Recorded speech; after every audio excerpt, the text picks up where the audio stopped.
தாவேகா கொடி பறந்த நிகழ்ச்சியும் கொடிகட்டி பறந்த சர்ச்சைகளும் அப்படிங்கிறத பற்றி நம்ம பார்க்கலாம்.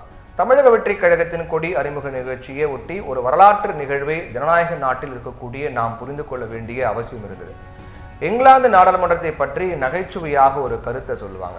அதாவது இங்கிலாந்து நாடாளுமன்றத்தில் ஒரு ஆணை பெண் அப்படின்னு தீர்மானம் நிறைவேற்றிவிட்டால் அவர் பெண்ணாக தான் கருதப்படுவார். அதற்கு மேலே அப்பீலே கிடையாது அப்படின்னு சொல்லுவாங்க. எந்த அளவுக்கு மக்கள் பிரதிநிதிகளுக்கு முக்கியத்துவம் தரப்பட்டு மதிக்கப்படுகிறார்கள் அப்படிங்கிறத விளக்கவே இப்படி சொல்லுவாங்க. அப்படிப்பட்ட இங்கிலாந்து நாடாளுமன்றத்தில் ஒரு நாத்திகர் பதவி ஏற்பதில் சிக்கல் ஏற்பட்டது. 19ஆம் நூற்றாண்டின் பிரிட்டன் நாட்டின் தீவிர நாத்திகராகவும் சமூக சீர்திருத்தவாதியாகவும் அறியப்படுபவர் சார்லஸ் பிராட்லா. இவர் 1880ஆம் ஆண்டு நார்தாம்பார்டனிலிருந்து பிரிட்டன் நாடாளுமன்றத்திற்கு தேர்ந்தெடுக்கப்பட்டார். அப்போ நாடாளுமன்ற உறுப்பினராக பதவியேற்கும் போது கடவுளின் பெயரால் உறுதிமொழி எடுக்க மறுத்துட்டார். இதனால அவர் அதிகாரப்பூர்வமாக உறுப்பினராக அங்கீகரிக்க பிரிட்டன் நாடாளுமன்றம் ஒத்துக்கல. நாத்திக கொள்கையில உறுதியாக இருந்த பிராட்லாவும் சமரசம் செய்து கொள்ளாமல் இறுதி வரைக்கும் போராடினார். பிராட்லா போட்டியிட்ட பகுதிக்கு மீண்டும் தேர்தல் நடத்தப்பட்டது. திரும்பவும் பிராட்லாவே ஜெயிக்கிறார். இந்த முறையும் கடவுளின் பெயரால் பதவியேற்க மறுத்துவிடவே அவரை பிரிட்டன் நாடாளுமன்றத்தில் உறுப்பினராக செயல்பட அனுமதிக்கப்படலை. தொடர்ந்து 3 முறை மறுதேர்தல் நடத்தப்பட்ட போதிலும் மக்களும் தங்கள் முடிவில் உறுதியாக இருந்தாங்க. பிராட்லா தான் தங்கள் பிரதிநிதி அப்படின்னு அவங்க திட்டவட்டமாக சொல்லிட்டாங்க. மக்களை பொறுத்தவரை கடவுள் நம்பிக்கை இருந்தாலும் தங்களால் தேர்ந்தெடுக்கப்பட்ட பிரதிநிதியை நாடாளுமன்றம் அங்கீகரிக்காமல் இருப்பதை ஏற்றுக்கொள்ளல. ஒவ்வொரு முறையும் பிராட்லாவே வெற்றி பெறாரு. நாடாளுமன்றம் ஒப்புக்கொள்வதாய் கிடையாது. பிராட்லாவும் விட்டு கொடுப்பதாய் இல்லை. இல்லாத கடவுளை சாட்சிக்கு கொண்டு வர முடியாது அப்படின்னு ரொம்ப உறுதியாக அவர் சொன்னார். நான் யார், என் கொள்கைகள் என்ன என்பதை நல்லா தெரிந்து கொண்டு தான் என் தொகுதி மக்கள் என்னை மீண்டும் மீண்டும் தேர்ந்தெடுக்கிறாங்க. என் தேர்வை ரத்து செய்வதன் மூலமாக என்னை தேர்ந்தெடுத்த மக்களை நீங்கள் அவமதிக்கிறீர்கள், அவர்களுடைய ஜனநாயக உரிமைகளை இழிவு செய்கிறீர்கள் அப்படின்னு பிராட்லா ஆவேசமாக பதிலடி கொடுத்தார்.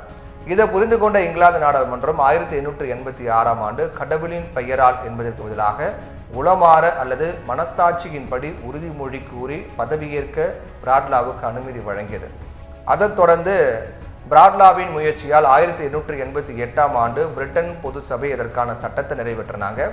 மேலும் 1909ஆம் ஆண்டு உறுதியேற்புக்கான சட்டத்தில் அதிகாரப்பூர்வமாக இணைக்கப்பட்டது. மக்கள் ஆன்மீக விஷயத்தில் மாற்று கொள்கைகளை கொண்டவராக இருந்தாலும் தங்களுக்கு உண்மையாக பாடுபடுகிறவர்களாக இருந்தால் அவங்களை மக்கள் தேர்ந்தெடுப்பார்கள் என்பதுதான் மக்களாட்சியின் மாண்புகளில் ஒன்றாகும். இந்த கதை இப்போ ஏன் சொல்கிறேன் அப்படின்னா, நடிகர் விஜய் தனது கொடி அறிமுக கூட்டத்தில் உளமாற உறுதி கூறுகிறேன் அப்படின்னு தெரிவித்ததன் மூலமாக மதசார்பின்மையை கோடிட்டு காட்டியிருக்கிறார் அப்படிங்கிறத புரிஞ்சு கொள்ள முடியுது. நடிகர் விஜய் இறைவன் அறிய என்று கூறியிருந்தால் அதையே பெரிய சர்ச்சையாக்கி அதற்கு ஒரு மதசாயம் பூசியிருப்பாங்க. இதை தவிர்த்து விட்டு விஜய் சாமர்த்தியமாக செயல்பட்டு விட்டார் அப்படிங்கிறாங்க அவரது ஆதரவாளர்கள். தாவேகாவின் கொடி பாடல் இசையமைப்பில் சொதப்பிய போதிலும் விஷுவல் ரீதியாக பாடலுக்கு இடையே அண்ணா எம்ஜிஆருக்கு இடையே விஜய் நிற்பது போன்ற காட்சிகள் இடம்பெற்றிருக்கு. எம்ஜிஆர் தனது கட்சியின் இரட்டை இலை சின்னத்தை காட்டும் விதமாக அவரது இரட்டை விரல்களை காட்டும் படம் இதில் இடம்பெற்றிருக்கு. இருவரும் அரசியல் தலைவர்களுக்கு நடுவே விஜய் நிற்பது போன்ற காட்சிகள் இடம்பெற்றிருக்கு. இதன் மூலமாக திமுகவில் கருணாநிதியை தவிர்த்து விட்டும் அதிமுகவில் ஜெயலலிதாவை தவிர்த்து விட்டும் அண்ணா எம்ஜிஆர் பாணியில் அரசியலை முன்னெடுக்கப் போவதாக அவர் சூசகமாக காட்டியிருக்கார். இதன் மூலம் திமுக அதிமுகவில் இருக்கக்கூடிய அதிருப்தியாளர்களையும் ஆதரவாளர்களையும் தன்வசம் இழுக்க தமிழக வெற்றி கழகம் மேற்கொள்ளும் முயற்சியாகவும் இது விவாதிக்கப்படுது. ஆனால் இப்போ இரு கழகங்களும் இதனை எந்த அளவுக்கு சகித்து கொள்ள முடியும் என்பதுதான் கேள்வி.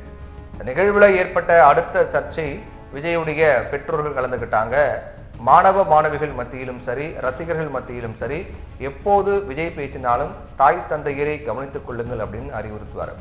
விஜய் அரசியலுக்கு வருவதாக நீண்ட காலமாக சொல்லி வந்த நிலையில் 2021ஆம் ஆண்டு சட்டசபை தேர்தலையொட்டி விஜயின் தந்தை சந்திரசேகர் விஜய் மக்கள் இயக்கத்தை அரசியல் கட்சியாக மாற்றினார்.